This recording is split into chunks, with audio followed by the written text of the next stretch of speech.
자, 여러분들 안녕하십니까. 이번 이야기는 시청자 디바인님께서 겪었던 이야기를 들려주실 건데요. 이 이야기 어떤 저수지 근처에 가서 겪었던 무서운 이야기인데, 항상 말씀드리지만 가지 말라는 곳에 가셨다가 겪는 일들이 굉장히 많지 않습니까? 특히나 밤에요. 그러니까 여러분들도 항상 조심하시고 어떤 이야기일지는 같이 한번 들어보도록 하겠습니다. 여보세요. 디바인님. 네. 안녕하세요. 안녕하십니까. 반갑습니다. 네. 자, 오늘 디바인님께서 시들무에 찾아와 주신 이유가, 예전에 그 저수지 쪽 갔다가 좀 무서운 경험을 하셨다라고 하셨는데 맞나요? 네, 맞습니다. 어쩌다가 가시게 된 거예요, 거기를? 원래는 야경이 되게 좋아요. 물도 그래요? 있고 산도 있겠다. 별도 보이니까. 예. 그날도 야경을 구경하러 갔다가 겪게 됐습니다. 알겠습니다. 그러면 야경을 보러 갔다가 귀신을 만났던 그 이야기 바로 출발을 해보도록 하겠습니다. 렛츠고! 길이십니다. 디바인이에요!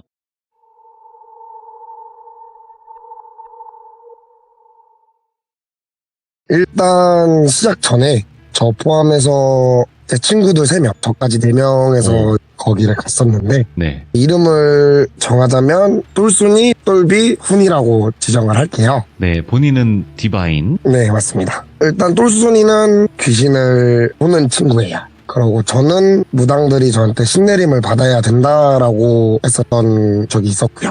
작년 11월쯤이었어요. 제가 편도가 너무 부어서 일도 못하고 계속 집에서 약만 먹고 누워서 잠만 자고 있다가 몸이 괜찮아져가지고 밤 11시쯤 애들한테 연락을 해서 나 너무 집에만 누워 있었다 보니까 좀 우울하기도 하고 정신병 걸릴 것 같아서 너네 시간이 되면 다 같이 드라이브를 가자라고 해서 밤 11시쯤에 애들이랑 모여서 저녁을 먹고 경기도 청평의 호산나 대학이라는 곳으로 출발을 합니다.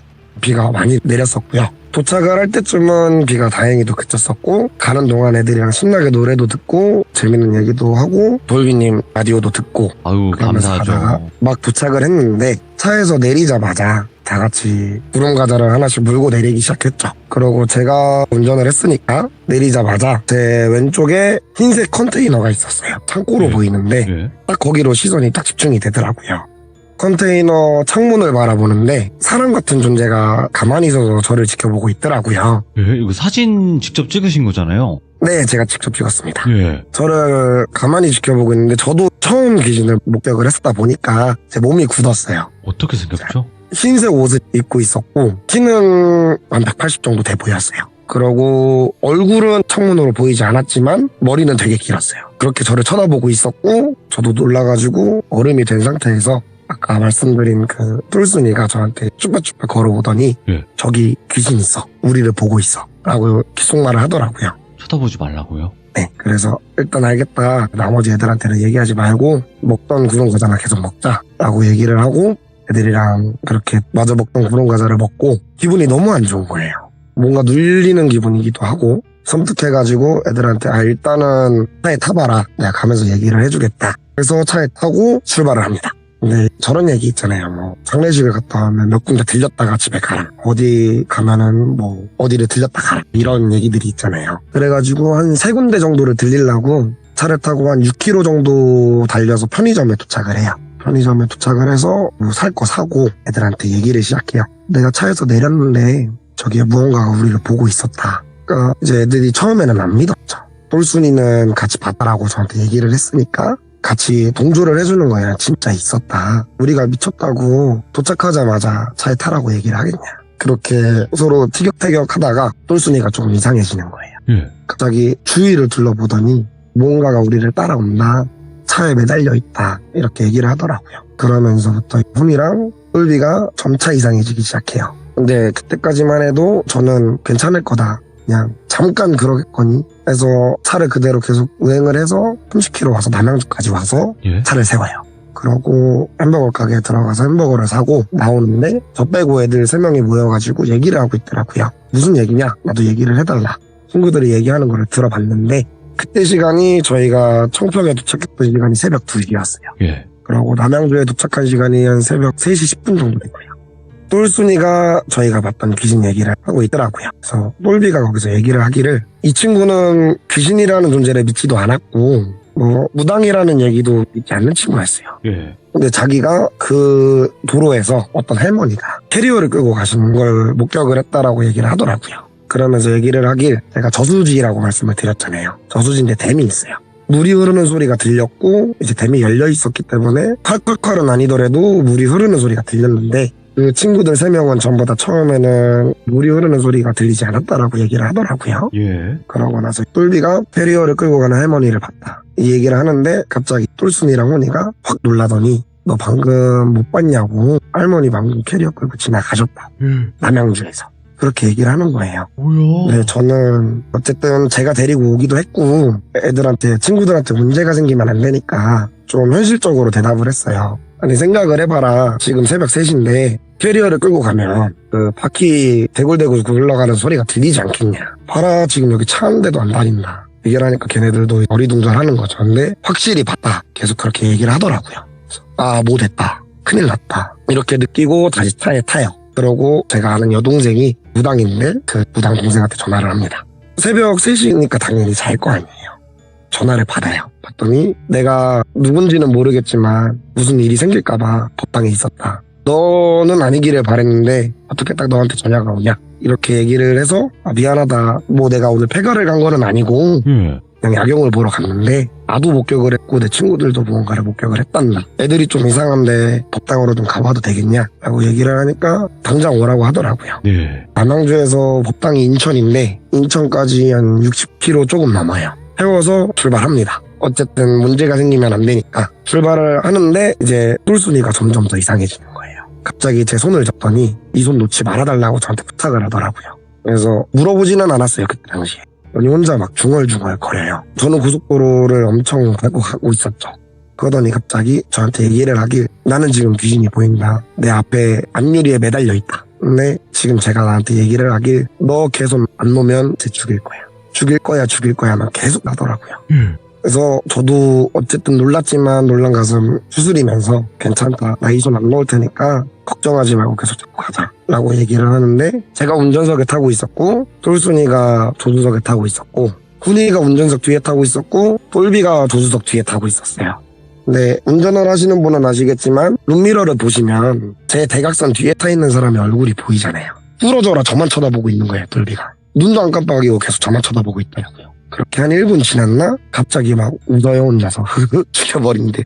이렇게 웃더라고요. 똘비가. 진짜 큰일 났다. 진짜 큰일 났다. 근데 딱 거기서 생각이 나는 게 우당 동생이 저한테 하는 말이 만약에 제가 앞전에 폐가를 가는 걸 즐겨하고 그런 게 있다 보니까 같이 간 친구들이 귀신을 보거나 씌이면 너한테서 떨어지지 말게 해라.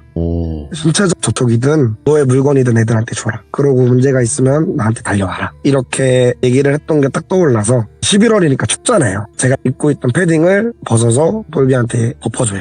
그러더니 또 훈이가 뒤에서 혼자 울고 있더라고요. 그래서 너는 왜 그러냐, 훈이야 왜 그러냐 하니까 아무 대답이 없어요. 이제 룸미러로 봤는데 씩 웃고 있더라고요. 그러고 우여곡절 끝에 인천에 도착을 합니다. 도착을 해서 법당에 미친 듯이 뛰어 올라가요. 애들을 데리고. 네, 그 우당 동생이 나오더니 저한테 물어보는 거죠. 소리를 지르면서 물어보는 거예요. 애들 도대체 어딜 데리고 갔길래 이렇게 잡기가 쉬워오냐. 홍두명이 아니다. 도대체 뭘 했길래 애들한테 이렇게 잡기가 쉬워오냐. 계속 이렇게 반복을 하더라고요. 저도 몰랐으니까 잠깐만 기다려달라. 숨 좀 고르고 얘기 좀 하자. 그러고 한 1, 2분 정도 지나서 얘기를 해요. 정평에 갔다 왔고 폐가를 간 건 아니다. 나도 무언가를 봤다. 근데 이 똘순이도 나랑 같은 무언가를 본 것 같다. 나머지 애들은 그 존재는 보지 못했고 내가 보지 못한 할머니의 존재를 나머지 3명은 봤다 하고 얘기를 하더라고요. 그래서 새벽 4시 한 반에 도착을 해서 의식을 시작합니다. 어쨌든 애들한테 문제가 생기면 안 되니까. 한 2시간에서 2시간 반 정도 의식을 치르는데 똘비가 의식을 치르는데 계속 저를 쳐다봐요. 계속 저를 쳐다보면서 웃었다가 화를 냈다가 눈을 감았다가 계속 그렇게 반복을 하는 거예요. 그리고 무당이 몸에 손을 대면 엄청 자지러지듯이 쓰러지더라고요. 계속. 그렇게 1시간 정도 의식을 치르고 그 똘비라는 친구는 기절한 건지 잠을 든 건지는 모르겠지만 쓰러집니다. 그러고 나머지 애들은 다행히도 아무 문제 없이 그 자리에서는 일이 끝났고요. 그러고 친구들을 집에 데려다주고 며칠이 지나서 무당이랑 그 장소를 다시 가게 돼요. 가기 전에 제가 계속 거기가 신경이 쓰이더라고요. 가고 싶다 가야 된다.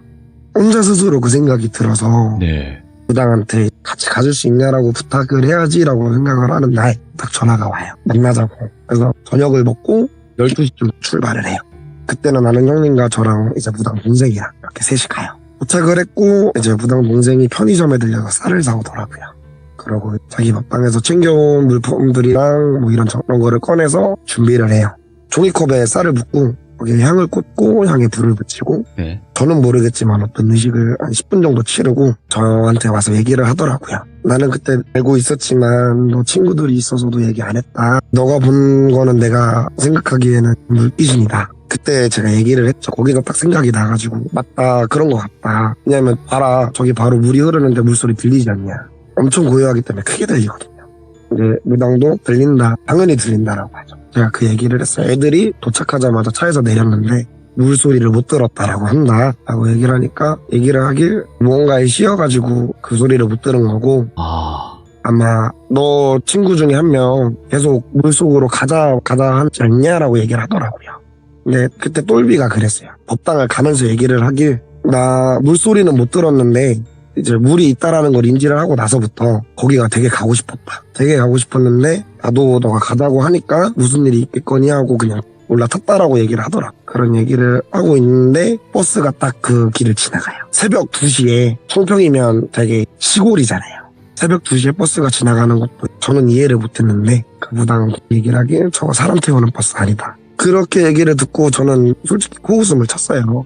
말이 되냐? 그냥 차고지로 가는 버스 아니겠냐 얘기를 하는데 제가 아까 사진 보내드린 게 전봇대 사진 있었잖아요. 거기에 딱 버스가 잠깐 쓰더니 아무도 안 내리고 다시 출발을 해요.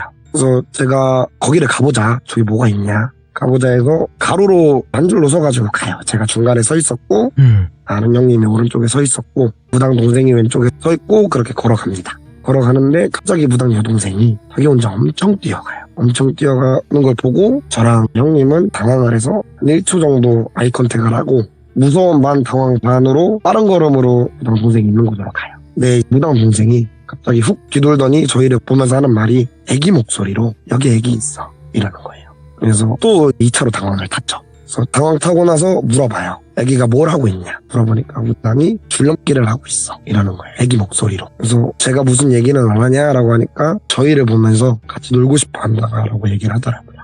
혼자 오래 있었다고 심심하다고 자기를 놀아달라고 얘기를 한다라고 얘기를 하면서 그 형님을 보더니 형 발목 아프겠다 이러는 거예요. 그 형님이 작년에 오토바이를 타시다가 크게 사고가 나셔서 크게 수술을 한번 하셨어요. 근데 무당 동생은 그 형님을 그날 처음 봤고 추우니까 꽁꽁 싸매고 있잖아요. 당연히 긴 바지를 입고 있었는데 무당 동생이 그 흉터를 볼 일은 없고요. 그러고 형이 당황을 하면서 저한테 얘기를 하는 거예요. 제가 저걸 어떻게 아냐? 혹시 너가 얘기한 적 있냐? 그래서 당연히 저는 없다. 형님 얘기를 왜 남한테 제가 마음대로 하고 다니겠냐? 그 얘기를 하는데 또 무당 동생이 갑자기 또 뛰어가요. 또 당황해서 따라갔죠. 그러더니 아까 제가 그 귀신을 봤다는 컨테이너 앞에 가서 얘기를 하길 이번에 또 목소리가 바뀌어요. 할머니가 나오셔가지고 저를 보고 한숨을 팍 쉬어요. 그러더니 너 내가 이런 데 오지 말라 했잖아. 이렇게 얘기를 하시더라고요. 저는 동생 돼야 되지. 미안하다. 나도 뭐 내가 폐가를 다니지만 내가 이때 친구들을 데리고 온 건 폐가를 가려고 데리고 온 것도 아니고 내가 너무 답답해가지고 데리고 온 건데 네. 미안하다. 앞으로 내가 좀 조심하겠다 하더니 막 저의 멱살을 잡더라고요. 그러면서 하는 얘기가 너 이번이 마지막이야. 내가 도와줄 수 있는 건 이번이 마지막이야. 이렇게 얘기를 하고 그 동생은 원래대로 돌아오고 제가 물어보죠. 기억이 나냐? 너가 나한테 한 얘기를 기억을 하냐? 라고 물어보니까 기억이 가물가물 난다. 근데 내가 뛰어가는 것까지는 기억이 나는데 그 다음엔 기억이 나지 않는다. 라고 얘기를 하더라고요. 그러고 청평에서의 썰은 끝이 나지만 제가 그 동생이랑은 지금도 정말 친하게 지내고 일주일에 한 번씩 만나서 밥을 먹을 정도로 친하게 지내요. 지금은 어쨌든 4개월이 지났고 저번 주에 만나서 물어봤죠. 너가 모시는 할머니가 너한테 오신 것 같은데 나한테 그때 이런 얘기를 하셨다. 무슨 의미로 얘기를 하셨는지 모르겠지만 혹시 너는 아냐라고 물어보니까 자기도 잘 모르겠지만 내가 봤을 때 내가 너 신내림 받아야 된다고 하지 않았냐. 근데 저는 신내림을 못 받는 상황인 게 저희 가족이 절실한 기독교세요. 아버지는 교회 장로시고요. 그러다 보니까 제가 계속 거절을 하고 넘어가는 상황이죠. 내가 너 계속 옛날부터 받아야 된다라고 얘기하지 않았냐? 근데 너가 신의 존재를 부정하고 안 받으려고 계속 그렇게 발버둥을 치는데 할머니가 그 모습을 보고 아마 노하신 게 아닌가 싶다.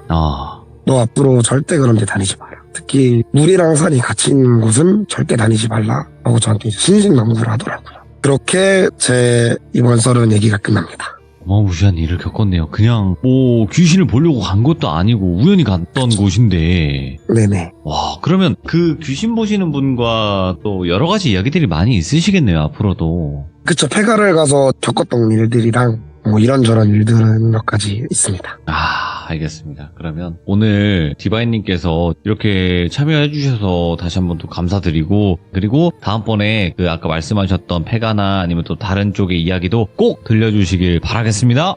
감사합니다. 네, 고맙습니다. 네.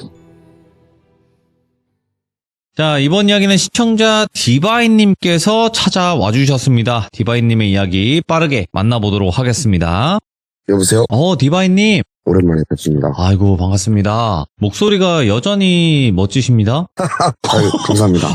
진짜예요. 진짜 저는 좀 요런 목소리 좀 부럽긴 해요. 아유, 감사합니다. 네. 자, 오늘은 어떤 이야기로 찾아와 주셨을지 아주 간단하게만 이야기해 주시면 좋을 것 같아요. 간단하게 소개해드리면 네. 제가 폐가 다니는 걸 좋아했었을 때 아이고. 그때 이제 제가 겪었던 기이한 저런. 일들을 한번 가지고 왔습니다. 그래요. 이렇게 가주셔야 이야기가 생깁니다. 저희는 맞습니다. 가지 말라고 그렇게 말씀은 드리지만 가신 분들이 계셔야 이야기가 있습니다. 맞죠? 맞습니다. 네. 자, 그러면 도대체 어디를 가셨길래 또 이렇게 찾아와 주셨을지 바로 출발을 해보도록 하겠습니다. 렛츠고! 길이십니다. 디바인입니다.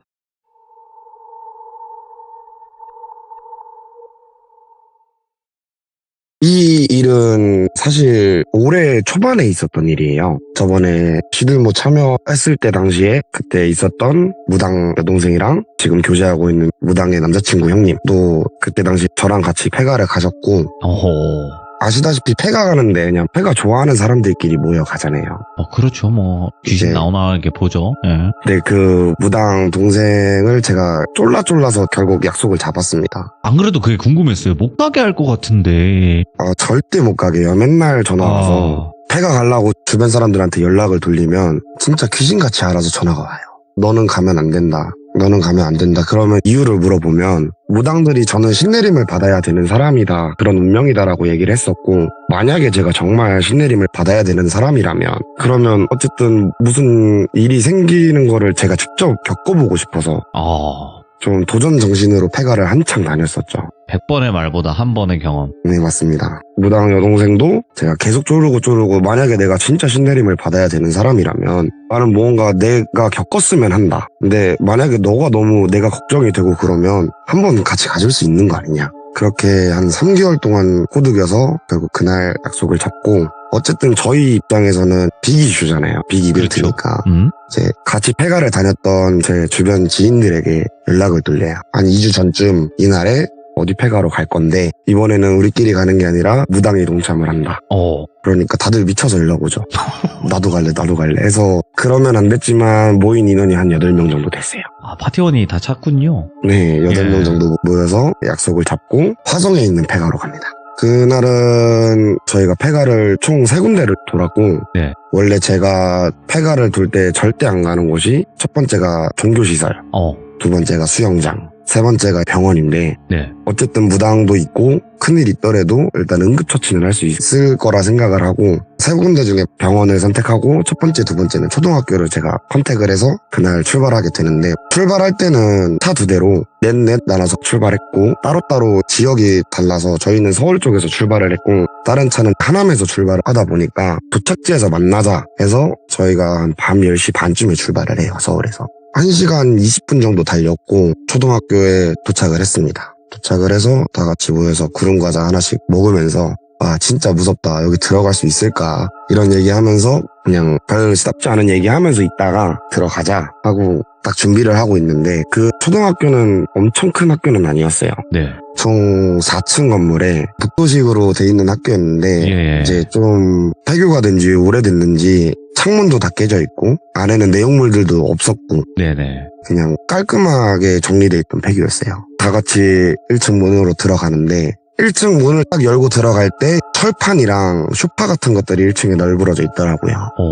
그래서 그냥 별 생각 안 하고 다 같이 조용히 조심히 올라갔다 오자 하고 출발을 합니다. 근데 저는 펠가를 갈 때 항상 문을 열고 들어가면 네. 들어가서 또 닫아요. 그러고 나올 때 또 문을 열고 또 닫고 그렇게 한 층 돌고 한 3층쯤 올라갔는데 1층에서 문이 쾅 닫히는 소리가 나는 거예요. 근데 제가 말씀드렸다시피 저는 항상 이거는 제 철칙이었고 제 규칙이었던 게 문을 닫고 들어가고 문을 다시 나와서 또 닫고 그러면은 문이 열렸다가 닫힐 일이 없지 않습니까? 딱 계단 올라가서 3층으로 들어가는데 쾅 소리가 아래서 들리는 거예요. 예. 그래서 무당에는 좀 혼자 심각하고 저희는 막 와 재밌다 와 진짜 오늘 뭐 있나 보다 이러고 또 도는데 그 3층에서는 아무 문제가 없었어요. 네. 이제 3층에서 4층으로 딱 올라가려고 하는데 조금 전에 말씀드렸다시피 정리가 다 돼 있었어요. 교실들은 전부 다 정리가 돼 있었고 교실을 들어가면 정말 아무것도 없이 깔끔했어요. 그냥 먼지만 쌓인 교실이었고 예. 3층에서 4층으로 딱 올라가는데 그 철판 긁히는 소리 아시죠? 철판 긁히는 소리가 2번 정도 나더라고요. 그래서 무슨 일이냐 그때부터는 저희도 좀 긴장을 했죠. 뭐 잘못되는 거 아니냐 무당 동생한테 가서 제가 물어봅니다. 이거 괜찮냐 우리 지금 나가야 되는 거 아니냐 물어보니까 괜찮다 가보자 아무 일 없을 거다 하고 4층에 올라가서 그 칠판 긁히는 소리가 나는 교실로 들어갑니다. 들어가서 다 같이 플래시를 켜고 보는데 뭐 무서워서 못 들어오겠다는 사람들은 그냥 복도에서 기다리고 있고 저랑 무당 남자친구 형님 이렇게 셋이서 그 교실에 들어가요. 네. 그 교실만큼은 문을 열고 들어갔어요. 혹시 밖에서도 무슨 일이 있을 수도 있고 저희 안에서도 무슨 일이 있을 수도 있으니 그냥 문을 열고 들어가자 해서 문을 열어놓고 들어가는데 다행히 저희가 딱 문을 열었을 때는 그 소리가 안 나더라고요. 그러고 별일 없이 그렇게 그 초등학교는 나오게 됩니다. 예. 그러고 2번째 초등학교로 한 30분 정도 차를 타고 이동을 해요. 근데 그 학교는 정말 단층 건물이었고 교실도 한 4개 정도밖에 없는 정말 작은 학교였어요. 살짝 산- 분교 느낌. 네, 산 중턱에 있었고 저희도 차를 세워두고 한 20분 정도 걸어 올라갔던 걸로 기억해요. 걸어 올라가서 똑같이 긴장 풀 겸 과자 하나씩 먹으면서 첫 번째 갔었던 폐교에 대해 얘기를 하고 이번 학교는 좀 쉬어가는 타임으로 규모도 작으니까 천천히 그냥 돌고 쉬어가는 타임으로 갔다가 마지막 하이라이트를 가자라고 얘기를 하는데 아쉽게도 그 학교는 들어가지는 못했어요. 문이 잠겨 있어서. 아이고. 근데 그때 제가 진짜 섬뜩했던 게 보통 초등학교를 보면 벽화 같은 거 많이 그리지 않습니까? 근데 보통 귀엽게 애기들을 그려놓고 동심을 유발할 그런 그림들을 그려놓잖아요. 예. 근데 벽화가 딱 하나가 그려져 있었는데 성인 여성을 바탕으로 그린 그림 같았어요. 근데 정말 제가 봤을 때는 정말 섬뜩했었거든요. 서양풍으로 그려져 있었는데 예. 그냥 걸어가는 포즈였어요. 네. 근데 코가 말도 안 되게 오똑하게 쏟아있고 이게 초등학생들이 보라고 그려놓은 그림인가 싶을 정도로 저는 정말 섬뜩했거든요. 예. 그래서 막 사람들한테 야 일로 와봐 여기 뭐 그림 그려져 있어. 내가 봤을 땐 너무 섬뜩해. 이제 이렇게 얘기를 해서 사람들이 다 우르르 와가지고 그 그림을 보는데 네. 저 빼고는 전부 다 이게 뭐가 섬뜩해? 이런 느낌으로 그 표정으로 저를 바라보고 있는 거예요. 그래서 저는 아닌데 이거 진짜 섬뜩한데 이거 기분 나쁜데 저 혼자 그렇게 중얼중얼 한 2-3분 정도 그렇게 서 있었거든요. 그러더니 그 무당 동생이 제 팔목을 탁 잡고 내려가자 하고 끌고 내려오는 거예요. 그러면서도 저는 혼잣말로 계속 중얼중얼 거렸죠. 진짜 섬뜩한데 저거 아닌데 나 왜 이러지? 근데 저거 진짜 기분 나쁜데 이 얘기를 계속 반복을 했어요. 그러고 산을 내려와서 차에 타서 3번째 병원으로 갑니다. 근데 그때는 하남에서 오셨던 형님들은 시간이 너무 늦어서 먼저 출발을 하셨고 저랑 무당 여동생이랑 그 무당 여동생 남자친구 형님 그리고 다른 형님 이렇게 넷이서 제 차를 타고 병원으로 갑니다. 도착해서 똑같이 그런 과자 하나 피면서 뭐 이런저런 얘기를 해요. 서로 긴장도 했고 저도 기분이 안 좋다라고 계속 얘기를 했으니 뭐 이번에는 없겠지. 반대로 이번에는 뭐가 좀 보였으면 좋겠다. 어쨌든 우리한테는 지금 무당이 있는 상황인데 뭐 하나라도 우리가 느껴봐야 되지 않겠냐. 이렇게 얘기를 오가는 중에 저는 그때도 나 그 그림이 계속 머릿속에 맴돈다. 계속 맴돈다. 그 얘기를 하면서 저는 찝찝하게 그 병원에 들어가요. 그 병원은 규모가 조금 컸어요. 한 7층 정도 됐었고 병동이 한 평수로만 치면은 한 1000평 정도 됐었어요. 정말 컸고 넓네. 그 병원을 들어가서 1층부터 7층까지 걸어 올라가고 1층, 2층, 3층, 4층, 5층, 6층 올라가는데 거기서부터 문제가 생긴 게 뭐 폐병원이면은 정리가 돼 있는 데들도 있지만 그냥 널브러져 있는 데도 있잖아요. 그렇죠. 그 병원은 후자에 속했었어요. 정말 더럽고 사람 동물 배설물도 있고. 근데 사실 그런 큰 폐가를 가면 귀신보다 제일 무서운 게 저는 노숙자라고 생각을 하거든요. 그래서 왼손에는 야구방망이 하나 들고 올라갔는데 저 멀리서 휠체어 그 끽끽 소리가 들리는 거예요. 그래서 이거 들었냐? 그러니까 아무도 못 들었다는 거예요. 그래서 제가 잘못 들었나 생각을 하고 6층을 또 병실 하나하나 문을 열고 들어가고 그렇게 돌아보고 있는데 바로 옆 병실에서 그 소리가 또 들리는 거예요. 그래서 저는 그때 포기를 할까 했었죠. 나 먼저 나가 있을까 고민을 했었어요. 왜냐면 앞전에도 무슨 일들이 있었다 보니까 심적으로 너무 힘들어서 그만할까 했는데 형님들이 막으셨어요. 그 무당에도 너가 힘들면 형이 힘들면 나가라. 걔가 저를 형이라고 부르는데 형이 힘들면 나가라. 나가는 게 좋을 것 같다는데 형님들이 뜯어 말리시죠. 뭔 소리냐. 너가 여기까지 데리고 왔는데 같이 돌자라고 하셔서 어쩔 수 없이 알겠습니다 하고 다시 돌아요. 그러고 그 휠체어 소리는 다시는 못 들었고요. 그리고 7층까지 돌고 마지막 지하로 내려가는데 지하로 내려가자마자 정말 곰팡이 썩은 데가 정말 심했어요. 천장도 다 무너져 내리고 바닥 대리석들도 다 깨져 있고 그런 지하 1층에 도착을 하자마자 그 무당 여동생이 갑자기 혼자 울어요. 갑자기 혼자 울더니 정말 여기 애기들이 있는데 정말 불쌍하다. 이 병원 이 아이들한테 제대로 치료를 안 해준 것 같다. 그런 얘기를 하더라고요. 그래서 무슨 일이냐 우리가 알아들을 수 있게 설명을 좀 해달라. 그렇게 얘기를 했는데 그냥 똑같이 그냥 애기들이 너무 불쌍해 이 얘기만 하더라고요. 그래서 그러면 어쨌든 저희는 계속 다독이고 있을 수만은 없으니 저희도 빨리 즐길 건 즐기고 볼 건 보고 빨리 나가야 되잖아요. 그래서 제가 여동생 팔짱을 끼고 그대로 한 바퀴를 돌아요. 지하 1층을. 근데 거기가 왼쪽은 재활병실이었고 오른쪽은 애기들이 놀 수 있는 공간 겸 병원 침대도 놓여져 있었고 그냥 그런 공간이었는데 저희가 왼쪽부터 들어가요. 재활병실 안에도 또 작은 병실로 3개가 있더라고요. 그래서 여닫이 문으로 첫 번째 재활병실 안에 있는 그 병실을 문을 열고 들어가요. 근데 희한했던 건 그 병실 안으로 들어가면 천장까지 전부 다 거울로 돼 있었어요. 첫 번째 병실에 들어갔다가 나오고 두 번째 병실에 들어가려는 순간 무당 여동생이 들어가지 마 하면서 소리를 크게 지르는 거예요. 그래서 저희 셋 다 정말 놀라가지고 진짜 한 10초 동안 정적으로 굳게 서 있었어요. 그러고 조금 진정이 되고 나서 물어봤죠. 무슨 일이냐? 그러니까 나가서 설명할게. 지금 문 열지 마. 들어가지 마. 그러고 어쩔 수 없이 그 두 번째 방은 못 들어가고 세 번째 방을 돌았다가 다시 원래 지하 1층 계단이 있는 그 앞으로 다시 옵니다. 넷이 와가지고 서로 그냥 눈빛만 바라보고 아무 말도 안 하고 있었어요. 그 이유가 그 무당 동생이 갑자기 주머니에서 어디서 났는지 모르겠는데 마이쮸를 꺼내더라고요. 마이쮸? 네, 마이쮸를 꺼내서 여기 애기들 너무 불쌍해하면서 마이쮸를 주는 거예요. 근데 제가 그때 동생이 저희한테 실수한 것도 없었고 아무 문제도 없었는데 갑자기 그 동생을 보더니 화가 엄청 나더라고요. 진짜 죽여버리고 싶다 이런 생각이 들 정도로 정말 화가 머리 끝까지 났었어요. 혼자 이게 뭐지? 왜 내가 화를 내고 있지? 내가 뭐 때문에 화가 났지? 이 생각을 하면서 조금 화를 식히려고 구름 과자를 하나 다시 빼서 불을 붙이고 피고 있는데 아무리 시간을 보내도 그 화가 가라앉질 않는 거예요. 그래서 도저히 안 되겠다 해서 얘기를 해요. 나 진짜 여기 못 있을 것 같고 지금 내가 느끼는 게 있는데 이거는 올라가서 나가서 얘기를 해주겠다. 그래서 나머지 3명이랑 다 같이 그 병원을 나오게 됩니다.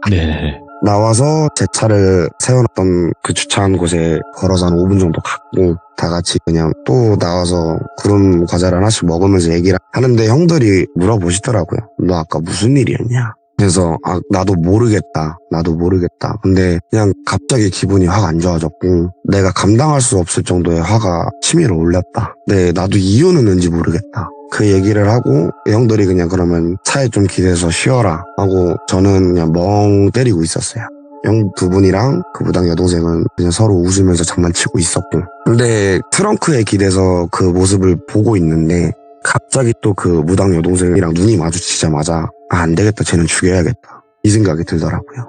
그래서 꾹꾹 참고 있었어요. 또 진짜 나 왜 이러지? 이 생각하면서 꾹꾹 참고 있었어요. 그리고 계속 먹고 있던 구름 과자를 한 입 딱 물면서 시선 회피를 하려고 왼쪽으로 딱 돌아보는데 어떤 검은색 연기라고 표현을 할게요. 연기 같은 게 쓱 나타나더니 또 쓱 하고 사라져요.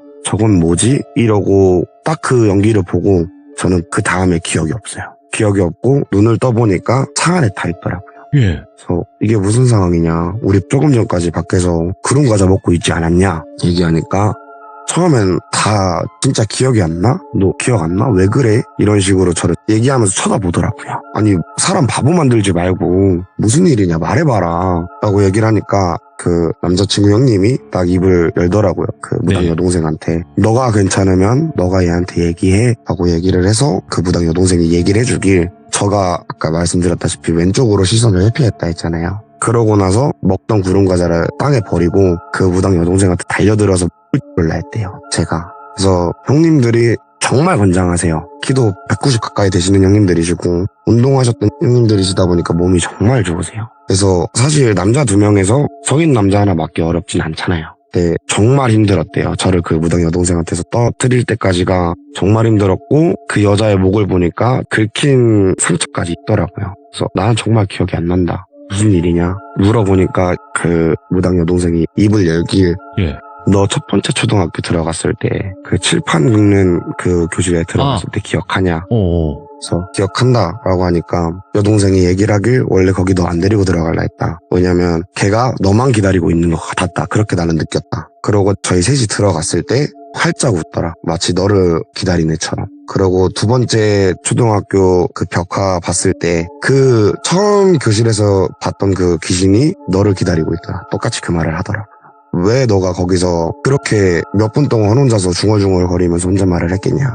걔가 거기서 너한테 딸려온 거다. 그러고 병원으로 들어갔을 때 너한테 엄청 심하게 장난을 치더라. 막 진짜 제 어깨 위에서 막 춤도 추고 물구나무 서기도 했다고 하더라고요. 말로는. 그래서 거짓말하지 마라. 장난치지 마라 하니까 내 목 상처를 봐라. 너가 미친놈 아니고서야 내 몸 털끝 하나 안 건드리던 애가 내 몸에 이렇게 상처를 냈는데 지금 이것도 내가 거짓말하는 걸로 보이냐. 내가 이래서 너 폐가 가지 말라는 거다. 왜 너만 못 느끼냐. 엄청 혼났어요. 정말 차에서 동네까지 넘어오는 1시간 동안 정말 많이 혼났어요. 그렇게. 와.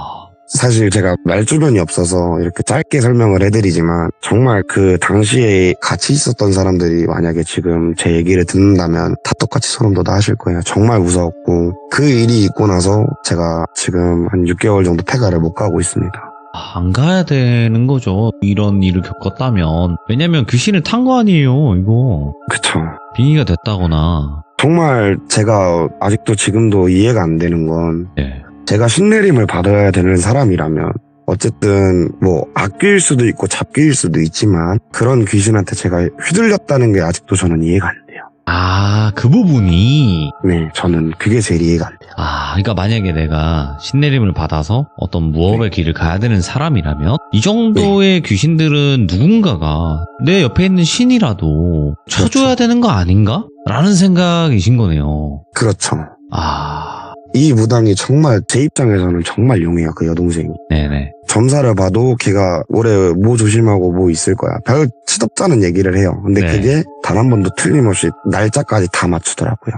예. 그러고 그 동생이 저한테 신내림을 받아야 된다라고 했을 때 그냥 처음엔 약 파는 줄 알았어요. 아, 그럴 수 있어요. 충분히. 네. 예. 그래서 또 소문해서 다른 용하시다는 그 무당님을 찾아갔을 때도 딱 앉자마자 그 얘기 하시더라고요. 너 다른 무당집에서 신내림 받아야 된다 해서 너 여기 온 거잖아.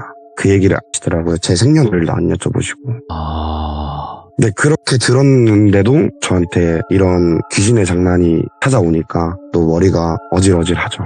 이게 디바인님에게도 제가 그냥 소견을 하나 드리고 싶은 게 디바인님 같은 분이 시들면 얼마나 많겠습니까? 그쵸? 그쵸? 딱 네. 이 신내림 받기 전인데 내림 받고 싶진 않아. 그렇다고 해서 뭔가 확신도 없어.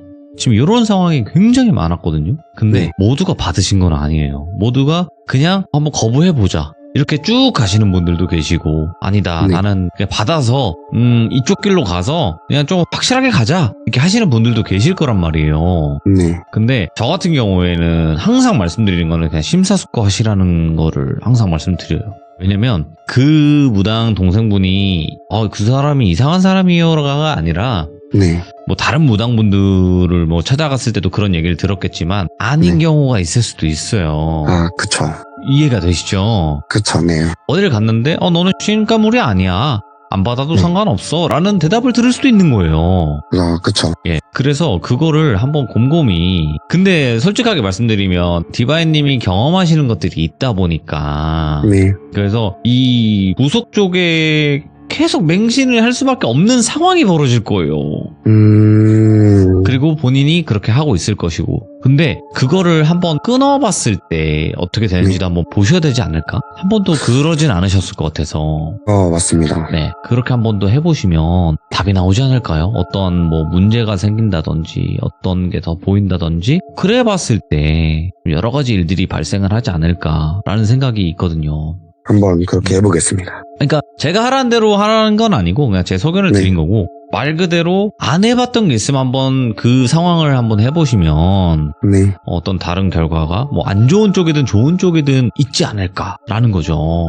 좋은 왜냐면- 쪽으로 일어났으면 좋겠네요. 그러니까요. 왜냐면 네. 이 무속 쪽으로 계신 분들이랑 계속 있으면 거길 타게 되어 있다고 저는 생각을 하기 때문에 네. 안 느끼던 것도 느끼게 되고 보게 되는 거기 때문에, 그쵸. 예, 특히나 좀 영적으로 예민하신 분들이라면. 그래서 저는 그냥 간단하게 이런 경우도 있고 저런 경우도 있으니까 심사숙고를 한번 해보셔라 라는 거에 정도 말씀을 드릴 수 있을 것 같아요. 알겠습니다. 왜냐면 디바인님은 영적으로 예민하시니까 이런 경우가 생기는 거거든요. 네. 일단은 흉가 패가 가지 마시고 제발. 알겠습니다. 예, 뭐 재미든 아니면 확인을 하려고 하시든 안 가시는 게, 그리고 들려도 보여도 무시해 보시는 걸 한번 해보시는 게 어떨까. 많은 분들이, 많은 시청자분들이 그러고 계시거든요. 네. 네, 무시하시면서 살아가곤 있어요. 그러니까 그렇게도 한번 해보시는 게 좋은 방법일지도 모른다라고 말씀드릴게요. 노력해보겠습니다. 네, 그리고 오늘 네. 디바인님께서 이야기 너무너무 잘해주셨어요. 진짜 뭐 말주변이 없다라고 하시는데 전혀 그러신 분이 아니기 때문에 절대 그렇게 생각하지 마시고 언제든 과거에 겪었던 일이 있으실 때 와주세요. 알겠습니다. 네, 현재 일만 들어서 오시면 안 되는 겁니다. 아시겠죠? 알겠습니다. 네, 감사합니다. 고마워요, 디바인님. 감사합니다. 네. 제가 뭐 선무당짓을 하는 건 아니고 그냥 저는 이런 분 저런 분 많은 인터뷰를 하는 사람이고, 여러분들도 아마 많이 들어보셨을 거예요. 저희 시청자 참여하시는 분 중에 영환분들도 많이 계시고 귀신 느끼시는 분들도 많이 계시는데, 모두가 무당 쪽으로 가는 거라면 굉장히 쉬웠겠죠. 길은 하나니까. 근데 그렇지 않은 경우도 꽤 많아요. 그러니까 여러 가지 혹시 갈림길에 계신 분들이라면 이 방법도 해봤으면 저 방법도 해보시는 게 어떨까라는 거, 아니면 어떠한 종교를 가져보는 것도 하나의 방법이지 않을까라고 생각을 하거든요. 무조건 무속 쪽의 길만 있는 건 아니고, 혹여라도 진짜 무속 쪽의 길만 있으신 분이라면 그 길로 갈 수밖에 없게 만들어져요. 그러니까 한번 이 방법 저 방법 다 사용해 보시는 것도 좋을 것 같다라고 말씀을 드리고 싶습니다. 시청해주신 모든 분들 감사드립니다. 고맙습니다.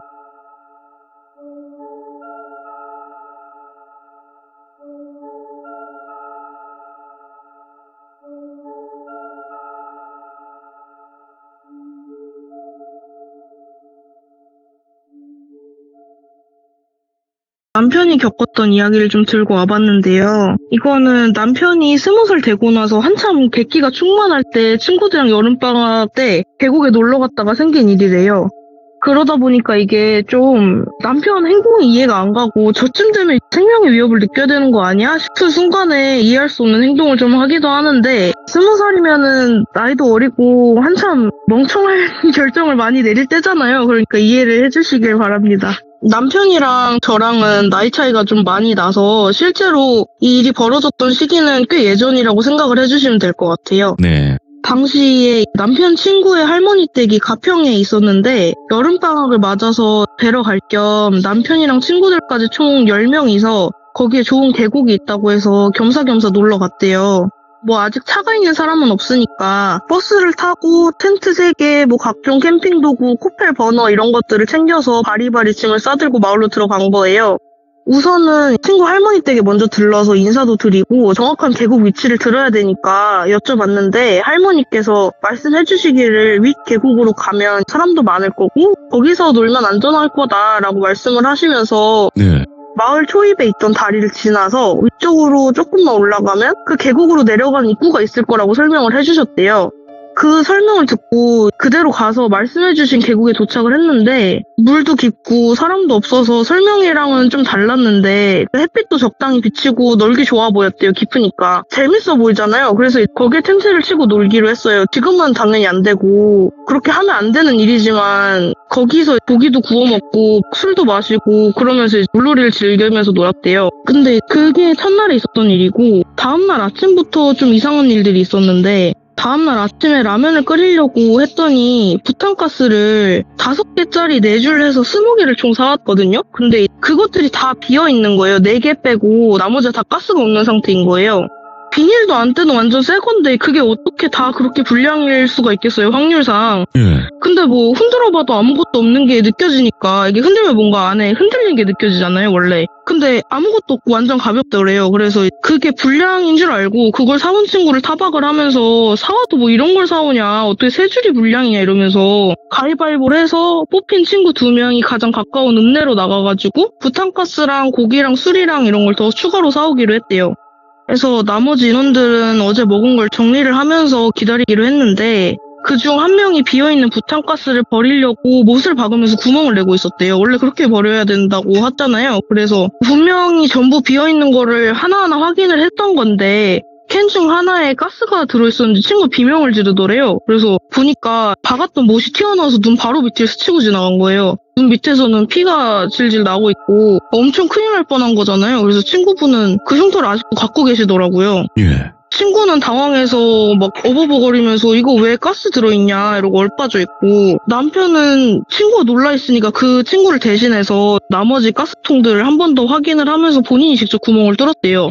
나머지들은 진짜로 비어있었는지 그런 일은 또 없었고요. 그래서 버너도 이제 3개가 있었는데 전부 다 말썽을 일으키고 스파크가 안 튀기고 막 이래서 2명이 친구 할머니 댁으로 가서 밥이랑 라면을 해오기로 하고 떠났대요. 그러니까 처음에 인원이 10명이었잖아요. 그러면 2명이 시내로 가스랑 고기, 술 이런 걸 보충하러 가고 2명은 라면을 끓이러 갔으면 6명이 남았잖아요? 근데 제 남편 포함해서 6명은 물놀이나 하면서 기다리기로 했대요. 근데 10명 중에 맨 처음으로 시내에 나갔던 2명 기억나시죠? 그 2명은 수영을 잘해서 그 둘 빼고 나머지가 인당 하나씩 튜브를 갖고 왔대요. 그러면 8개잖아요. 근데 그것들을 아무리 바람을 넣어도 하나도 팽팽해지지가 않아서 이상해서 살펴봤더니 8개가 다 예리한 무슨 칼 같은 물체에 찢긴 것처럼 한마디씩 구멍이 나 있더래요. 손가락 한마디만큼씩. 그래서 맨 처음에 가스 사러 간 2명한테 너네 오는 길에 튜브도 8개 사와라 이렇게 얘기를 했대요. 남은 6명은 튜브가 없으면 수영을 못하고 거기가 좀 깊고 하니까 위험해서 할 게 없으니까 3명씩 이렇게 2팀으로 또 찢어져서 한 팀은 상류 쪽에 물살이 약하고 얕은 데가 있어서 전날에 확인했을 때 다슬기가 몇 개 보였던 곳이 있어서 그 스팟으로 다슬기를 채집을 하러 가고 남편 포함 친구 2명은 하류 쪽으로 물고기 그물 낚시를 하러 간 거예요. 그러다가 위쪽에서 엄청 크게 비명이 들려가지고 놀래서 다 같이 위쪽으로 갔는데 친구가 손에 엄청 긴 무슨 머리카락 같은 걸 뭉태기로 들고 놀래 있더래요. 그래서 친구는 머리카락인 줄 알았는데 알고 보니까 물이끼 덩어리였고 친구들은 막 등 뭐 쫄보 이런 식으로 놀리면서 잡은 다슬기랑 물고기랑 이런 거를 라면에 넣으려고 내장이랑 머리를 떼고 손질을 하고 있었어요. 근데 갑자기 펑 하는 소리랑 함께 어디서 시커먼 연기랑 불꽃이 있는 거예요.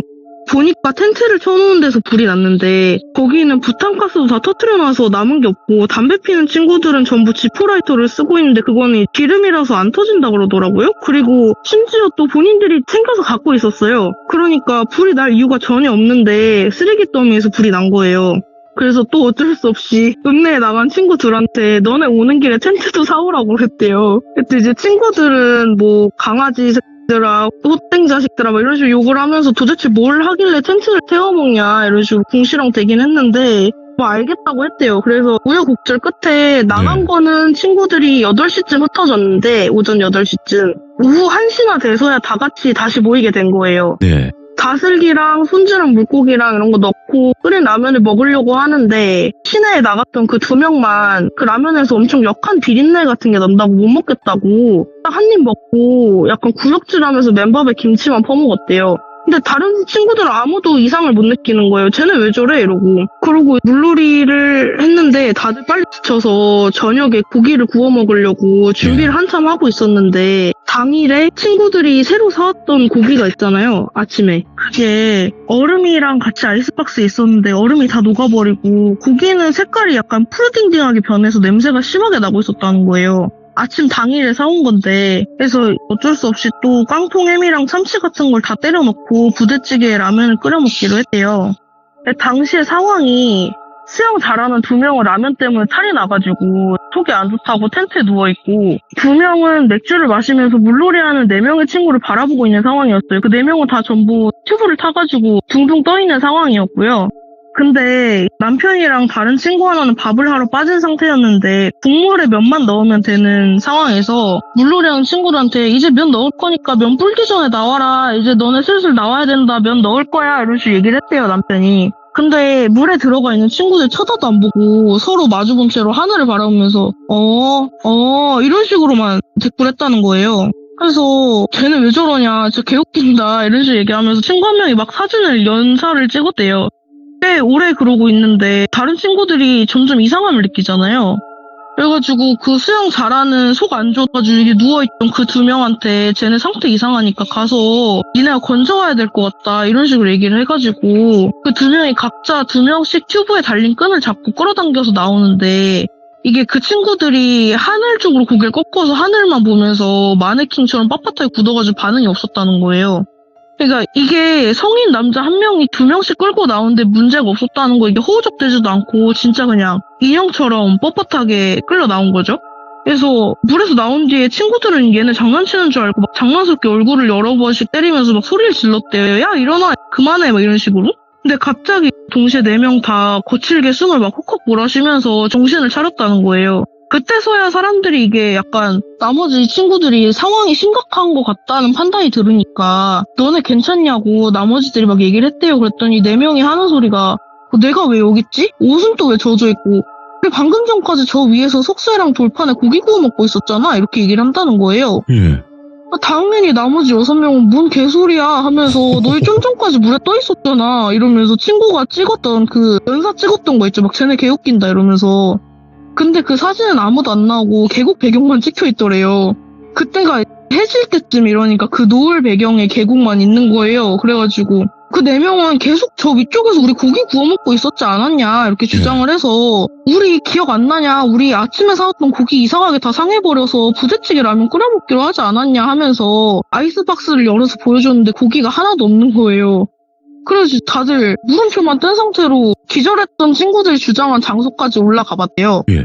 근데 거기에 불도 안 피워진 돌판이랑 석쇠 위에 그냥 그 푸르딩딩하고 냄새나는 썩은 생고기가 쭉 올라가 있는 거예요. 마치 굽는 것처럼. 근데 그마저도 절반은 이미 없는 상태고 한 줄은 이빨 자국이 나 있더래요. 그냥 생인데. 그걸 보고서야 다들 무섭다고 느낀 거예요. 근데 그중 누구도 그걸 티내지 않고 10명 다 약간 허세랑 가오를 잔뜩 부리면서 나 안 무서워 막 이러면서 해져서 껌껌해진 산을 당당히 걸어 나갔대요. 그 정도면 뛰었을 것 같은데 마을 이장님께 그 와중에 또 새롭게 텐트 치고 놀 장소를 알려달라고 하려고 이장님 댁으로 간 거예요.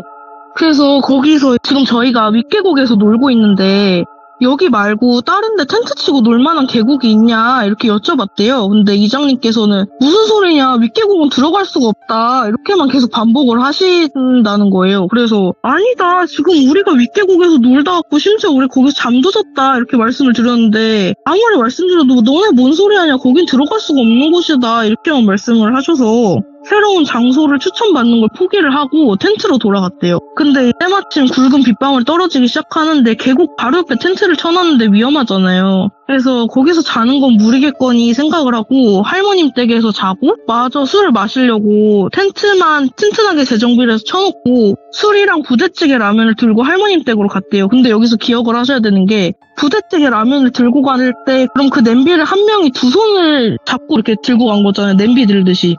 그렇게 들고 갔어요. 근데 그날 거기서 밤새 술 마시면서 놀고 그랬는데 그때 비가 엄청나게 많이 왔대요. 날이 밝고 텐트 쳤던 곳으로 돌아가가지고 짐 챙기려고 하니까 갑자기 없던 펜스가 쳐져 있더라는 거예요. 큰 자물쇠가 걸려있고.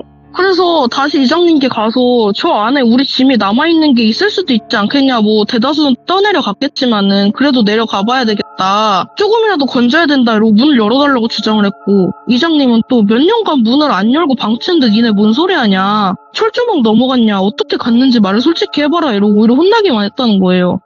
처음에 근데 할머니께서 여기를 알려주신 거잖아요. 와. 그러니까 남편 친구인 그 할머님 손자분은 억울함을 풀려고 할머니께 가서 할머니가 윗계곡에서 놀라고 하지 않았냐, 근데 이장님이 하룻밤 사이에 펜스를 치고 안 열어주신다 이렇게 얘기를 했다는 거예요. 그래서 할머님이 또 너네 뭔 소리 하냐, 아랫계곡 가서 놀라고 하지 않았냐, 그리고 옆에서 듣던 마을 사람 분들도 거긴 오래전부터 사람 발길이 안 닿는 곳이다 이렇게만 얘기를 하셔서 아무튼 문을 안 열어주셨대요. 그래가지고 짐을 못 찾고 돌아오면서 10명은 마을 사람들이 다 이상하다, 친구들 다 그런 식으로 얘기를 하면서 몇 주 뒤에 와서 시간 맞는 애들이 우리 짐까지 싹 다 찾아오기로 하자, 우리가 맞다는 걸 증명을 하자 이런 식으로 얘기를 했대요. 그래서 몇 주 뒤에 시간 맞는 친구가 4명이 있어가지고 이장님께 좀 끈덕지게 저 안에 우리 짐이 있다 이러면서 네. 문을 열어달라고 말씀을 드린 거예요. 상황에 못 이겨서 이장님이 문을 열고 들어가 보셨는데 거기 안에가 결국 맞긴 했어요. 그러니까 짐이 있긴 있었던 거예요. 근데 물이 범람한 바람에 텐트랑 코펠 버너 이런 건 다 이미 작살나 있고, 처음 놀 때 못 봤던 엄청 오래된 짐들부터 가장 최근 건 남편 일행 짐에 되게 오래된 쓰레기 더미까지 있고 불 붙은 흔적도 있더래요. 그리고 계곡이 완전 오랫동안 기억이랑 다르게 사람 발길이 안 닿은 것처럼 막 이끼도 껴있고 넝쿨 식물들이 완전 어두침침하게 드리워져서 음산하고 막 이랬대요. 햇빛도 처음에 잘 드는 줄 알았는데 한 줌도 안 드는 그런 장소였던 거예요. 친구 핸드폰으로 사진 찍었던 거 있잖아요. 그거랑 비교를 해봤는데 돌이랑 이런 바위 배치는 다 똑같아요. 그러니까 그 장소가 맞긴 맞는데 상태는 완전 다른 거죠. 그래서 알고 보니까 거기가 한 70년대쯤 됐을 땐가? 오래전에 인명사고가 한 번 있었대요. 근데 그 이후로는 사람들이 거기서 물놀이를 하거나 야영을 하기만 하면 꼭 하루 이틀 후에 비가 엄청 쏟아져서 꼭 매년 사람이 죽어나가는 그런 장소였다고 말씀을 하시더라고요. 그래서 그럼 2m 높이의 펜스를 치고 내려갈 수 있는 경로를 다 통제를 해서 둘러서 치고 굳은 자물쇠가 걸려있다고 그랬잖아요. 거기를 몇 년간 이장님도 그렇고 아무도 안 들어간 거예요.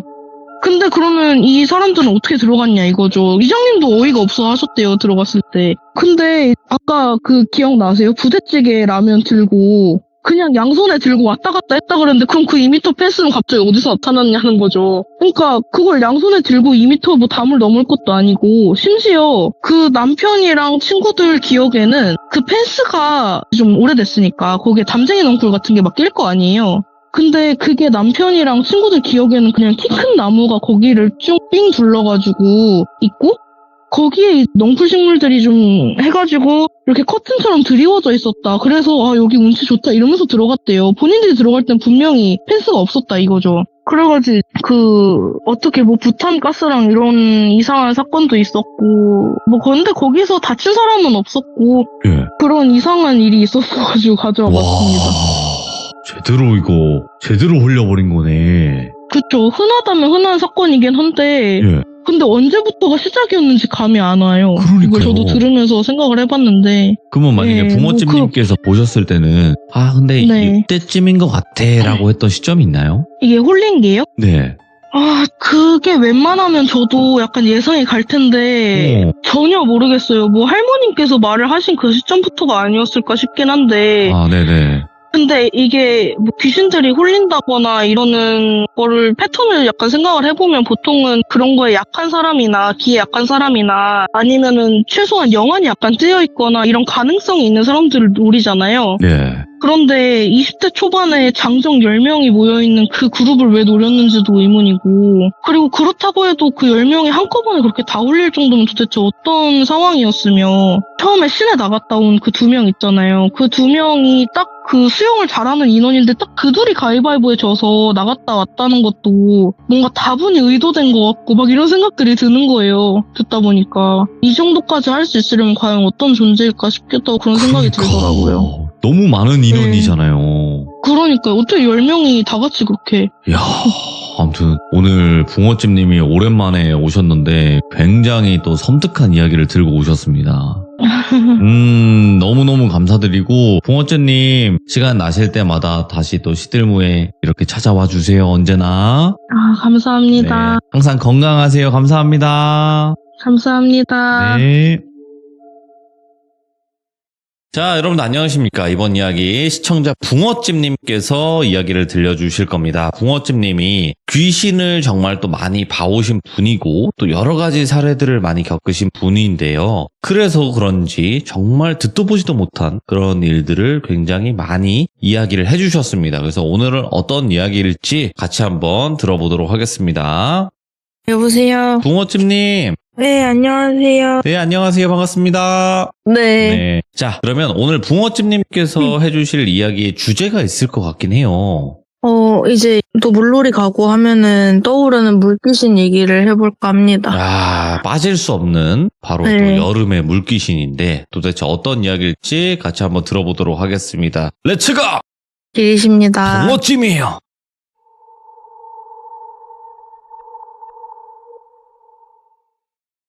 이거는 가평에서 있었던 일이고요. 이게 저랑 남편이랑 가평에 거의 처음으로 갔을 때 있었던 일인데 저랑 남편은 연애 때부터 간단하게 즉흥적으로 차박 가거나 캠핑 가는 거를 좋아해서 차에도 뭐 원터치 텐트나 돗자리 같은 건 넣고 다녔었거든요. 그래서 그날도 어딜 정해놓고 간 게 아니라 그냥 오늘 차박 갈까? 그러면 그래 이러고 정해진 거라 여기저기 돌아보면서 차도 세우고 차박할 만한 곳이 있나 찾아보고 그랬어요. 지금은 그렇게 하면 안 되지만 당시에는 그 차박 금지법이 생기기 전이라서 할 수 있었던 건데 또 그때는 저만 영안이 트여있는 상태여서 남편은 이게 보거나 느낄 수가 없는 상태였거든요. 그러다 보니 남편이 제 말을 믿어주긴 하는데 보진 못했으니까 사랑해서 믿어주지만 좀 반신반의하는 그런 상태였거든요. 근데 차박할 만한 장소를 찾다 보니까 괜찮은 작은 화장실이 있는 공터 같은 곳이 있어서 거기에 이미 차를 세워놓고 차박하시는 분들도 계시고 캠핑카도 몇 대 세워져 있는 거예요. 거기가 계곡 근처여서 내려가가지고 물놀이를 할 수 있는 그런 곳이었는데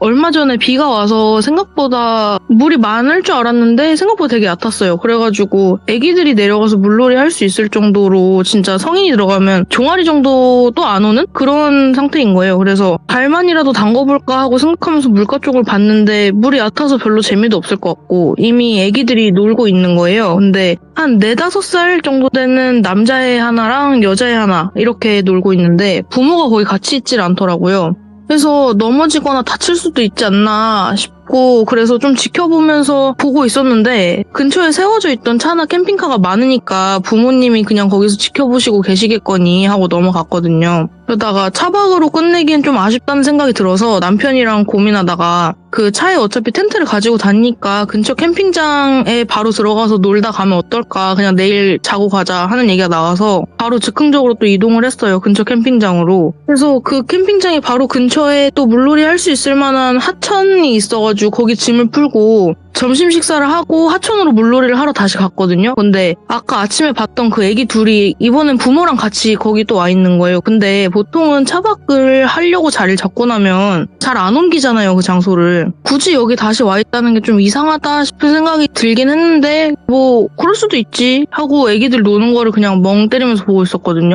근데 부모랑 딱 눈이 마주쳤는데 부모가 애기들을 보면 보통은 그렇게 어린 애기들이 돌바닥 이런 데서 놀면 넘어질까봐 좀 지켜보면서 있어야 되는데 그 애기들을 보는 게 아니라 저를 쳐다보고 있는 거예요. 뭐야? 근데 표정이 좀 멍 때리는 표정? 그러니까 약간 넋이 나왔고 이러고 그냥 저를 계속 쳐다보고 있는데 이게 신경이 쓰이잖아요. 근데 이게 신경이 쓰인다고 해도 기껏 놀러 왔고 또 제가 물에서 노는 걸 되게 좋아하거든요. 그래서 신경 안 쓰고 눈치 안 보고 놀았어요. 근데 어느 순간부터 그 가족은 안 보였고 제가 왜 그랬는지는 모르겠는데 보통은 추워지면 알아서 나가잖아요. 근데 물놀이 하다가 시간이 지나서 날이 어두워지면 햇빛도 없어지고 수온도 차가워지고 그러다 보면 축구도 위험해지고 뭐 돌바닥도 잘 안 보이면 넘어질 위험도 커지고 이러니까 남편이 시간 늦었으니까 캠핑장으로 돌아가서 씻고 저녁 먹자고 타이르는데 제가 계속 거기서 너무 놀고 싶은 거예요. 근데 입술이 진짜 펄해지다 못해서 보라색이 돼갖고 돌돌 떨었대요. 남편 말로는. 근데 제가 그 당시에 추운지도 모르고 실제로 그 당시에는 그게 추운지도 몰랐어요. 춥게 느껴지질 않아가지고 물에서 나가기 그냥 너무 싫고 계속 여기서 놀고 싶고 남편이 나가자고 얘기하는 것조차도 남편이 너무 밉고 약간 원망스러운 그런 생각이 들더라고요. 진짜 이제 와서 생각하면 이해가 안 가는데 그래서 그렇게 저녁에 거의 해질녘까지 노을 볼 때까지 물에서 그렇게 버티고 있었는데 가랑비가 오는 거예요. 그 당시 물에서 놀다가 비 맞으면 엄청 춥잖아요. 근데도 물 밖으로 나가기가 너무 싫더라고요. 근데 갑자기 놀고 있는데 엄청 쩌렁쩌렁하게 이게 뭐라 설명하기는 어려운데 원래 재물님이랑 대화를 하면 그게 귀에 들리는 게 아니라 머릿속에서 울리는 것처럼 들려요. 근데 그게 엄청 크게 되게 흠칫하게 그 귀가 아프진 않은데 먹먹한 느낌이 들 정도로 실제로 귀에 들리는 건 아니기 때문에 그렇진 않은데 그렇게 들리면서 고함을 지르시는데 안 된다 가면 안 된다 이러시는 소리가 들리는 거예요. 재물님이 어떤 분이시냐면 저희 집에 가을이라는 고양이가 있는데 그 가을이라는 고양이 옆에 붙어 계시던 재물을 관장하시는 신이세요. 근데 네. 제가 그 가을이가 어렸을 때 병들고 먹지 못해서 길고양이일 때 제가 그 아이를 데려다가 구조를 해서 저희 집에 키웠고 그걸 계기로 저희 집에 계속 머물고 계시는 분인데 제가 무당은 아니지만 저희 집에서 계시면서 뭐 기도나 이런 걸 드리지도 않고 하지만 밥을 먹을 때 뭐 식사 자리를 하나 더 마련을 한다든지 그런 식으로 좀 저희한테 뭔가 주시는 보호에 대한 감사를 드리는 분이거든요. 네. 무튼 그래서 재물님께서 와 계셨는데 이게 표정이 평상시엔 되게 온화하시고 기운도 옆에 계시면은 되게 따뜻한 느낌이 나요. 어떤 느낌이냐면 따뜻한 물에 몸을 담그고 있으면 제트스파에서 이렇게 따뜻한 물이 올라오잖아요. 그러면은 그곳을 주변으로 이렇게 따뜻한 물이 쫙 퍼지잖아요. 그게 느껴지잖아요. 예. 물속에 있는 것처럼. 그러니까 그게 재물님 곁에 가면 재물님으로부터 그렇게 따뜻한 기운이 퐁퐁퐁퐁 솟아나는 게 느껴지거든요. 근데 그날은 진짜 차가우셨어요. 진짜 화가 나신 거겠죠. 그래서 이게 표정이 화났다는 걸 넘어서 막 진노하신 표정으로 울그락불그락 하셔가지고 물에서 당장 나오라고 저한테 엄청 화를 내시는 거예요. 재물님 얼굴 딱 뵙자마자 이게 정신이 확 돌아오면서 엄청 추운 게 느껴지더라고요. 막 이빨이 따닥따닥 막 이러면서 떨리고 입술 보라색 된 것도 그제서야 좀 제대로 알게 됐고 남편이 얘기해도 이게 머릿속에 들어오지 않고 한 귀로 들어가서 한 귀로 흘러가는 느낌이었는데 딱 거울 보니까 아, 내가 여기서 이렇게까지 놀았다고? 이러면서 놀라서 나오려고 했거든요. 그래서 나올 채비를 하려고 튜브랑 수경이랑 들고 딱 일어서자마자 빗줄기가 엄청 굵어지는 거예요. 맞으면 아플 정도로. 그래서 미친 듯이 쏟아지는데 캠핑장으로 돌아가려고 물기 닦고 짐 정리하고 차 트렁크에 넣으면서 제가 놀던 데를 뒤돌아봤는데 제가 물에서 나오고 그렇게 짐 정리하고 뒤돌아볼 때까지 5분도 안 걸렸거든요. 그런데 그 사이에 물이 범람해서 원래 안 젖어 있던 데까지 물이 올라와가지고 수위도 높아져 있고 거기가 거의 나뭇가지랑 이파리 섞인 흙탕물이 막 콸콸 쏟아져 내려가는 상태로 바뀐 거예요. 그러니까 아마 거기 있었으면 문제가 생겼겠죠, 저한테. 그래서 당연히 저는 추운 물속에서 무리를 했으니까 그날 밤에 열이 엄청 펄펄 났고 약을 먹고도 엄청 앓고 그날 밤에 되게 고생을 했거든요. 근데 남자친구도 하루 종일 제가 물속에서 안 나가겠다고 주장을 하니까 제가 이렇게 휩쓸리거나 넘어져서 다칠까봐 옆에 지켜주느라 물에 같이 계속 들어가 있어서 체력이 방전된 상태였거든요. 그래서 밤에 어두운 도로에서 졸음운전하면 그게 더 위험할 것 같아서 그냥 자고 다음날 아침에 일찍 돌아가기로 했어요.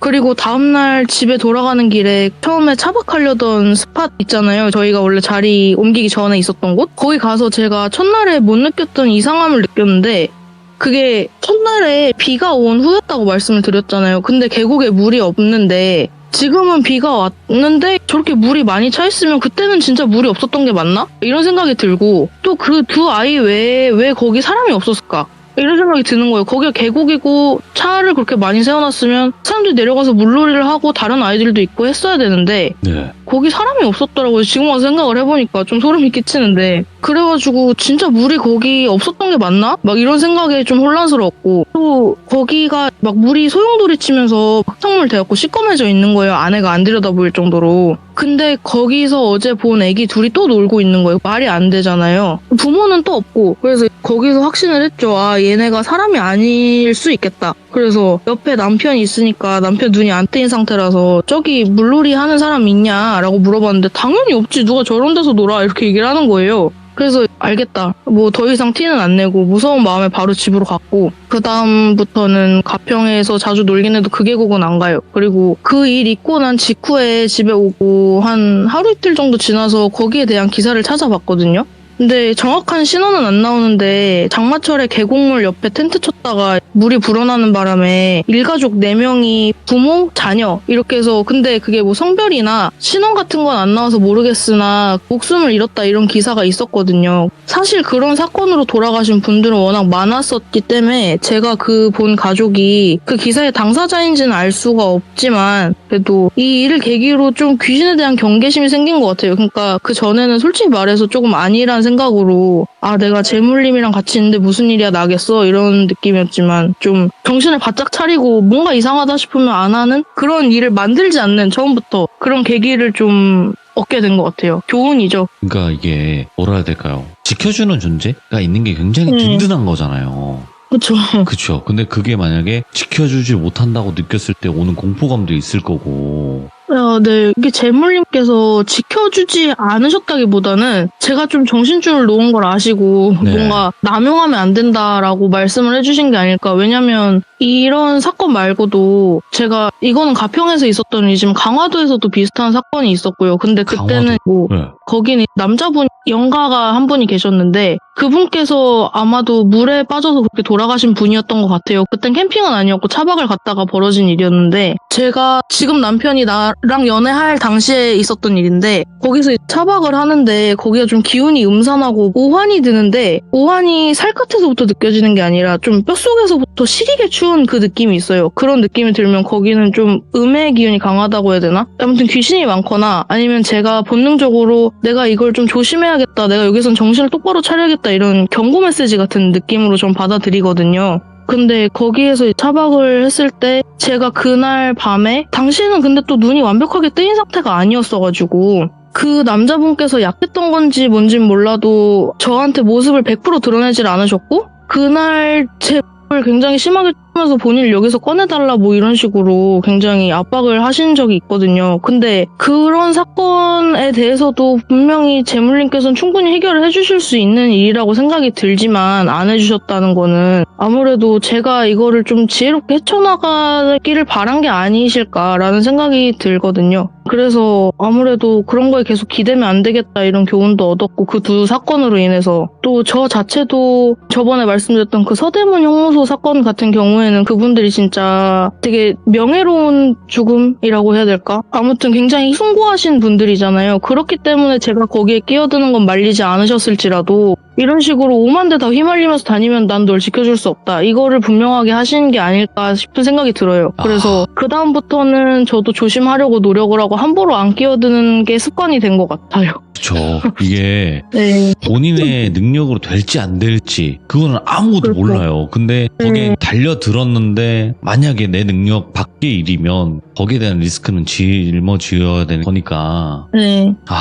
이게 참 애매하네요. 확실히 영적 능력이 있다고 하더라도. 네, 그렇죠. 그리고 보통은 무당이 아니실 경우 사실 사람은 사람일 뿐이잖아요. 그래서 본인 자체의 능력으로 무언가 어떻게 해보겠다라는 생각은 위험한 것 같고 그리고 신을 아예 받으신 무당분들이라고 할지라도 이게 허락 없이는 일에 함부로 끼어들지 않는 게 원칙이라고 알고 있어서 조심하는 게 좋지 않을까 매사에. 그쵸. 예. 그러면 혹시 붕어쯤님 그나마 뭐 물귀신 이야기 말고도 근데 네네. 나는 진짜 이런 건 좀 기괴한 귀신이었다. 내가 봤을 때 아니면 말투라든지 행동이라든지 이런 기억에 남는 귀신도 있어요? 네, 하나 있는데 네. 이게 제가 겪은 일은 아니고 남자친구가 겪은 일이거든요. 저번에 말씀드렸다시피 저번에 그 돌비고등학교 사건 있잖아요. 남자친구가 이제 거기서 안 좋은 선택을 한 것처럼 보일 뻔한 그 일이 있고 난 후로 남자친구 눈이 완전히 확 뜨여버렸거든요. 그래서 남편이 그 이후에 있었던 일인데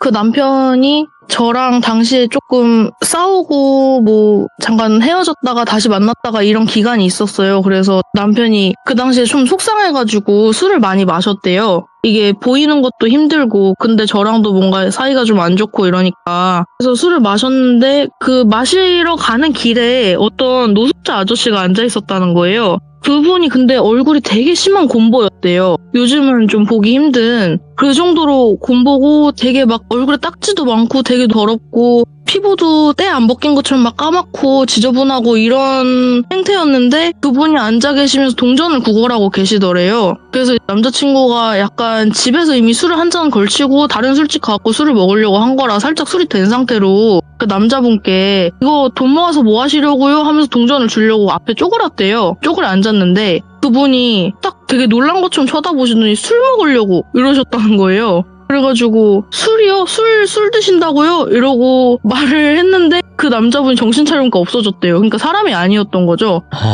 그래가지고 내가 미쳤나 보다. 내가 미쳐가지고 먼저 말을 걸었네. 이거 큰일 났다. 이러고 되게 걱정하고 술을 마시러 가는데 갑자기 눈앞에서 불쑥 튀어나오면서 나 술 사줘 이랬다는 거예요. 이거는 아는 체를 하면 안 될 것 같잖아요. 딱 봐도 그분 몰골도 그렇고. 그래서 술을 본인이 마시러 가는 길인데도 계속 무시를 했대요. 그랬더니 거의 한 일주일 정도를 잠도 못 자게 괴롭히고 계단에서 막 불쑥 튀어나오고 진짜 뒤로 넘어져서 큰일 날 뻔도 하고 계단이 좀 가파른 곳이었는데 예. 막 그런 식으로 잠도 못 자게 가위 누르고 막 앞에서 불쑥 튀어나오고 깜짝 놀래키고 진짜 일상생활이 안 될 정도로 괴롭혔대요. 그래서 내가 뭘 해야 이 짓을 그만할 거냐라고 물어봤는데 술 사줘. 계속 이 말만 반복을 해서 술 사달라니까 술 한 잔만 사주면 안 괴롭히지 막 이런 식으로 거의 놀리듯이 막 얼굴도 점점 괴상하게 변하면서 그 얼굴이 곰보였다 그랬잖아요. 그 눈앞에서 막 그 얼굴에 여드름이랑 고름 이런 거 터트리면서 좀 징그럽게 막 뚝뚝 흘리면서 굉장히 본인 요구를 들어주게끔 만들었다고 하더라고요. 그래서 결국에는 술을 사줬대요. 소주를 큰 거를 페트 소주를 사고 앞에 뭐 마른 안주랑 이런 걸 사가지고 겸상한답시고 식탁에다가 혼자 먹으려고 놓고 술 잔도 상대편 쪽에 하나 놓고 그러니까 본인 집에 혼자 있는데 술 따라줘 가면서 뭐 어떻게 돌아가셨냐 뭐 이런 것도 물어보고 했는데 그 귀신 말로는 술 먹다가 죽었으니까 아직도 술 찾지 뭐 이런 식으로 얘기를 했다는 거예요. 그래가지고 남자친구가 그렇게 술을 사주고 나서는 그 얼굴에 곰보도 다 없어지고 막 꼬질꼬질하던 행색도 다 멀쩡하게 일반 사람처럼 있고 나 간다 이러고 쓱 사라졌대요. 예. 그게 마지막이었고 그 다음부터 한 번도 일절 괴롭힌 일이 없었다고 하더라고요. 예, 이게 뭔가 기괴하고 좀 그로테스크하죠. 얼굴에 여드름 터뜨리고 그랬다는 그거 부분이. 같다. 이토준지 나오는 거. 아 그래요? 그거를 이토준지. 알긴 아는데 안 봐가지고. 만화에서 이렇게 해가지고 짜는 게 있거든요. 얼굴 전체에서 짜버리는 거. 그 없는 징그럽네. 귀신이 아니야. 그 이토준지 그 만화에 나오는 것도 그러고 보면요, 그죠? 네. 자, 오늘 붕어집님께서 여러 가지 옴니버스 형태로